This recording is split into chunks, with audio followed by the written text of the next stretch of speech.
கர்த்தருக்கு ஸ்தோத்திரம். இந்த நாள் தேன்துளி நிகழ்ச்சியிலே உங்களை நான் மீண்டும் சந்திப்பதில் அதிக மகிழ்ச்சி அடைகிறேன். இந்த காலை வேளையிலே சந்தோஷமாக இருக்கிறீங்களா? இந்த காலை வேளையிலே கர்த்தர் நம்மோடு கூட இடைப்பட காத்திருப்போம். ஏசாயா தீர்க்கதரிசியின் புத்தகம் 60ஆம் அதிகாரம் 15வது வசனத்தில் அந்த வசனத்தை உங்களுக்கு படிக்கிறேன். நீ நெகிழப்பட்டதும் கைவிடப்பட்டதும் ஒருவரும் கடந்து நடவாதுமாய் இருந்தாய். ஆனாலும் உன்னை நித்திய மாட்சிமையாகவும் தலைமுறை தலைமுறைக்கும் புகழ்ச்சியாக வைப்பேன்.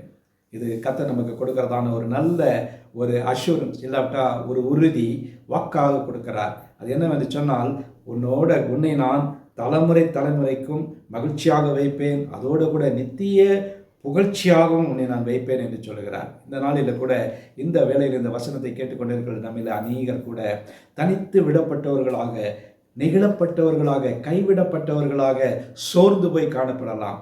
ஒருவேளை குடும்பத்தோடு கூட காணப்படலாம். குடும்பத்துக்குள்ளே இருந்தாலும் கூட வயது முதிரும் காரணமாக, இல்லாவிட்டால் தனிமையில் இருக்கின்ற வேளையில், ஐயோ என்னை யாருமே கவனிக்கவில்லையே, எனக்கு உதவி செய்வார் ஒருவரும் இல்லையே, என்னை ஒரு பொருட்டாக கூட யாருமே நினைக்க மாட்டேங்கிறார்களே என்று நாம் நினைத்து அங்கலாய்த்து கொண்டிருக்கின்ற வேளையில் நம்முடைய தேவன் சொல்கிறதான வார்த்தை என்னவென்று சொன்னால், நீ எப்படிப்பட்ட நிலையிலே நெகிழப்பட்டவனாய் இருந்தாலும், கைவிடப்பட்டவனாய் இருந்தாலும், நான் உன்னை காண்கிற தேவனாக இருக்கிறேன்.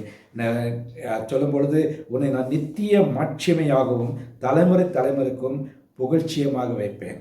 ஆகவே இது நமக்கு கொடுக்கப்பட்டதான நல்ல ஒரு ஆசீர்வாதமான ஒரு வார்த்தை. நீங்கள் எப்படிப்பட்ட சூழ்நிலையில் தனித்து விடப்பட்டவர்களாக இருந்தாலும், குடும்பத்தை விட்டு தூரம் இருக்கலாம், இல்லாவிட்டால் ஒரு ஒதுங்கின நிலையிலே நீங்கள் வாழ்ந்து கொண்டு இருக்கலாம். அப்படிப்பட்ட சூழ்நிலையில் தேவன் நம்மை பார்த்து சொல்லுகிற காரியம், கவலைப்படாத, நான் உன் கூட இருக்கிறேன், உன்னை நான் கைவிடவில்லை, நீ நெகிழப்படவில்லை, உன்னை நான் புகழ்ச்சியாகவும் நித்திய மாட்சிமையாகவும் தலைமுறை தலைமுறைக்கும் உன்னை ஆசீர்வாதம் வைப்பேன் என்று சொல்கிறார். ஆகவே இந்த வார்த்தையை நாம் பற்றி பிடித்துக் கொள்வோம். இந்த நாளிலே இந்த வார்த்தை ஜீவ வார்த்தையாக நமக்கு இருக்க ஆண்டவரை நோக்கி பார்ப்போம். நல்ல ஆண்டவரே, இப்படிப்பட்டதான ஒரு சூழ்நிலையில் கடந்து செல்கிற மக்கள் அநேகர் இருக்கிறாங்க. அவர்களுக்கு ஆண்டவரை கொடுக்கத்தக்கதான ஒரு வார்த்தை என்னவென்று சொன்னால், நீ நெகிழப்பட்டவன் இல்லை, நீ கைவிடப்பட்டவன் இல்லை, நான் உன்னை நினைக்கிற தேவன்.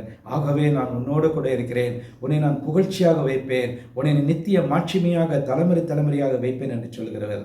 ஆண்டவரே, நீர் எங்களோடு கூட இருக்க வேண்டுமா ஜெபிக்கிறேன். மீட்பர் இயேசுவின் நாமத்தில் ஜெபிக்கிறேன் நல்ல பிதாவே. ஆமேன், ஆமேன். கர்த்தர் உங்களை ஆசீர்வதிப்பாராக.